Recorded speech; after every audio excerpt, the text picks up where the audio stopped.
شروع کرتا ہوں اللہ کے نام سے جو بڑا مہربان نہایت رحم کرنے والا ہے۔ السلام علیکم دوستو، welcome on S G A stories. دوستو، ایک دن حضور نبی کریم صلی اللہ علیہ وآلہ وسلم وضو فرمانے لگے تو آپ نے اپنے موزے مبارک پاؤں سے اتارے۔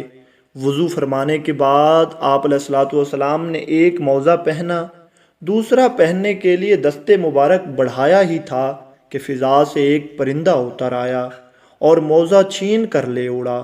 اس موزے سے ایک سانپ گرا، پرندہ موزے کو گرا کر ہوا میں اڑ گیا۔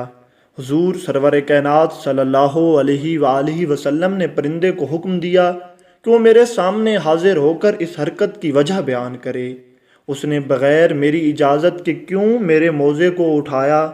وہ پرندہ حاضر خدمت ہوا اور عرض کرنے لگا کہ یا رسول اللہ صلی اللہ علیہ وآلہ وسلم، مجھے موزہ مبارک کے اندر سانپ نظر آ گیا تھا۔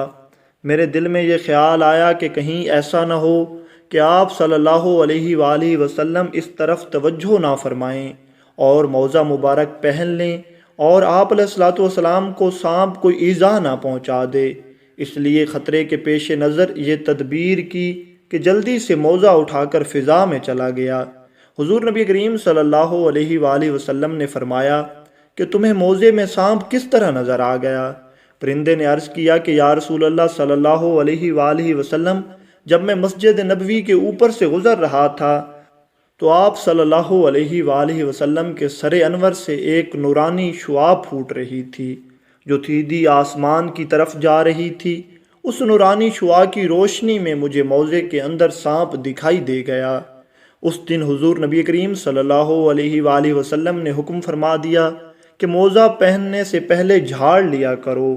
اس واقعے سے یہ بات ثابت ہوتی ہے کہ پرندے بھی حضور نبی کریم صلی اللہ علیہ وآلہ وسلم کے تابع فرمان تھے، اور اس سے یہ نتیجہ بھی اخذ ہوتا ہے کہ موزہ یا کپڑا پہننے سے پہلے اسے اچھی طرح جھاڑ لینا چاہیے، تاکہ اگر اس میں کوئی کیڑا یا موذی چیز وغیرہ ہو تو وہ جھاڑنے سے نیچے گر جائے اور انسان کو کسی قسم کی ایذا نہ پہنچائے۔